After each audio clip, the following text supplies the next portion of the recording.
friends, now that you've learned how to put your instrument together and take it apart, let's talk a little bit about cleaning and maintenance of the flute. A couple of things that you're going to need in your case at all times. I recommend a soft cleaning cloth.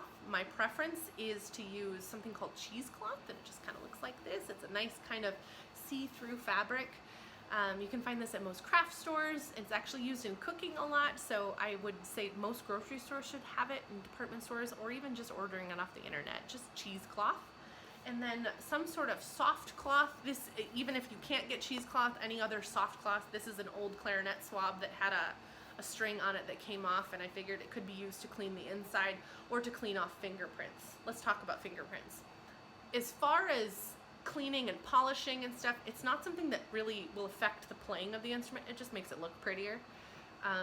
It's a good idea, especially if your instrument is made out of silver, to make sure that or silver plate, that you polish it every once in a while. Otherwise they get tarnished and those things can become a little bit more permanent, more difficult to get rid of.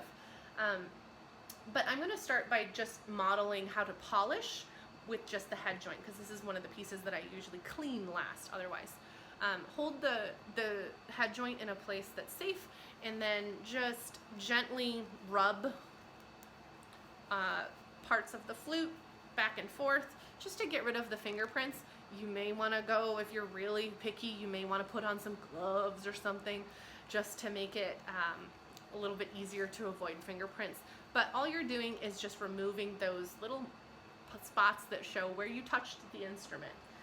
And then place it back in the case. I'm gonna have to clean that other piece in a moment too, but I just wanted to show you that.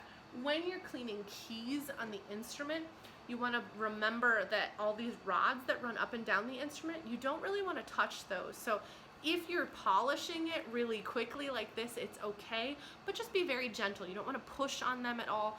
Same thing with keys. Just really gentle circular motions. And then these larger areas are okay to run up and down the instrument. Just be very mindful that anything that goes up and down the instrument like this can get damaged by pressure. You don't want to wiggle keys or anything like that.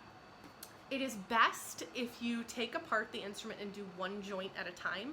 I recommend that you do the head joint last. Whatever, if you want to do the body or the foot joint, it doesn't really matter. But the head joint is going to have the most moisture, and it will make your cleaning process less effective if you get it really wet to begin with. So I'm going to get most of the moisture out of the inside of the instrument, or the part that's less moist. I'm going to start with that, and then I'll end with the part that has the most condensation on the inside of it.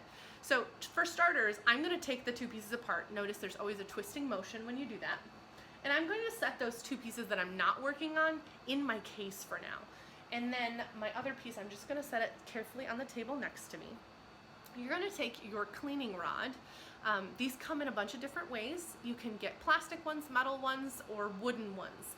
I prefer the plastic ones because they're easy to clean if you want to just put some soap and water on it and clean it, because they get gross over time. The metal ones are the dangerous ones. If you have a metal cleaning rod, you just have to be really careful that you cover the little eye at the top when you clean on the inside so you don't scratch the inside of the flute.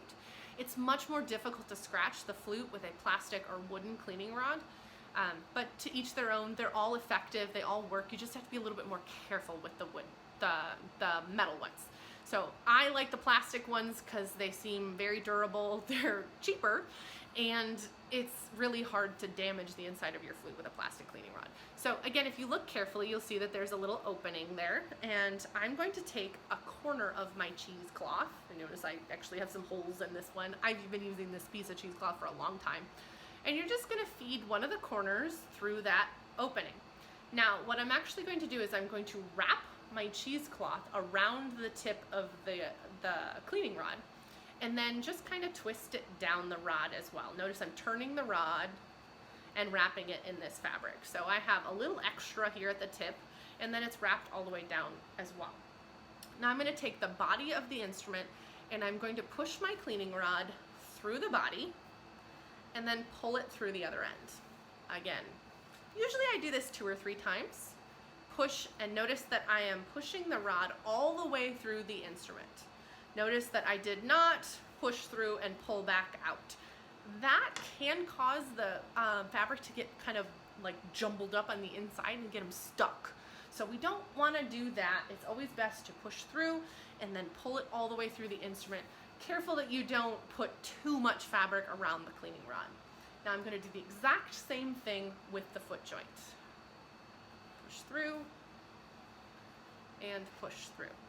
When you're holding your joints, again, always a good idea to avoid squeezing, pinching.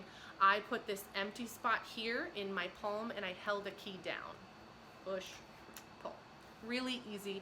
There usually is not too much moisture on the inside of the body and definitely not on the foot joint. On the inside of your head joint, if you've been playing for a while, if you just look at the end of it, you're going to see some moisture on the inside of it. And sometimes you may want to just kind of like shake it out and see if there's any droplets that come out of it. Be really careful if you do that because you don't want to drop it on the ground. With the head joint, I'm going to set this down for a second.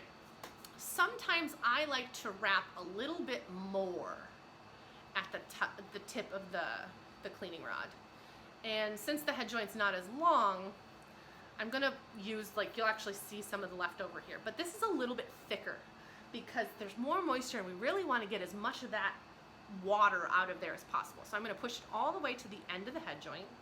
If you have too much, I think I overdid it here. It actually just makes it so that it doesn't gather the moisture. Now what I'm going to do is, now that I've gone all the way to the edge of the head joint, I'm going to twist in circles and I'm going to go both ways. Good. And then pull it out and look on the inside. If you notice that there's still moisture in a spot, like I see it on one side, I'm going to do this again and I'm going to target that spot with my cleaning rod. And you want to get as much water out of there as possible. It doesn't have to be perfect, but you want to get as much as possible because moisture and woodwinds don't really get along. That's how you can deteriorate the pads. You can develop like mold on the inside of the case. It's just all around good for the instrument to get as little water out of, or have as little water in the instrument as possible. I always say that woodwinds are allergic to water, so you want to get it out of there as much as possible. Brass players, they can shove it in the bathtub. Woodwinds, no water. We want to get all of that out of the instrument. So every time you're finished playing, every time, you should always swab out your instrument. I'm personally not an advocate of the little swabby things that go on the inside of the instrument. I think they just kind of breed bacteria. If you do have those, make sure the only time that you use them is after you have swabbed. You always need to swab your instrument after play. If you use the pad savers that go on the inside, then those can be used, but only after swabbing. They are not to be used as a swab, because then you're just putting the moisture on the inside of the instrument and you're asking for problems. Then you'll need to, again, polish every once in a while, but other than that, those are the basics for beginning flute maintenance. As soon as you're finished, make sure that you latch your case, and then I always unravel this too, because otherwise it's kind of like taking your sweaty gym clothes and put them in the bottom of your backpack. That's gross. So I gently fold or roll this up, and then because I have one of these zipper cases that has like a cloth case on the outside of it, I just set that on the top of the case and then I zip that stuff in there. If you don't have that and you just have a regular hard case, I have a handle right here. What I do, and I encourage my students to do, is to take their cloth and actually tie it to the outside of the case. Now, if you're doing this method where you have to tie it to the outside of the case, you're going to want to make sure you wash that a little bit more frequently. If it's cheesecloth, you may have to replace it. If you're tying it to the outside of the case, I would opt for more like a handkerchief type cleaning cloth, and just give it to one of your parents and ask them to throw it in the washing machine with whatever they're cleaning every once in a while. And with that, it is also good to make sure you clean those cloths every once in a while, because moisture builds up and it's just kind of gross. So it's a good idea to make sure that those are clean so that your instrument stays in good working order. I also advocate for about once a year, it's a good idea to take your instrument to the shop just to make sure that everything's working well. Sometimes things go out of adjustment and we don't even realize that there's something wrong with it.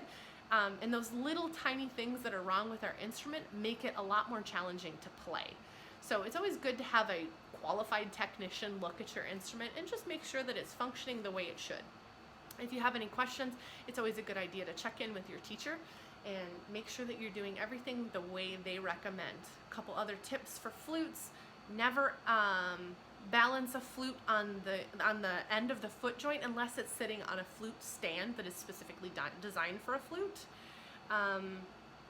Never in the bathtub. woodwinds are allergic to water. And then lastly, never place a flute on a music stand. Those stands are designed specifically to hold sheet music, band binders, books, very light things. Placing a flute on a music stand is just asking for expensive repairs. So when in doubt, ask your teacher for help if you need it. It's pretty simple to maintain your flute, and with just a little bit of extra care and caution, you will make sure that your flute will last for many years to come. Good luck!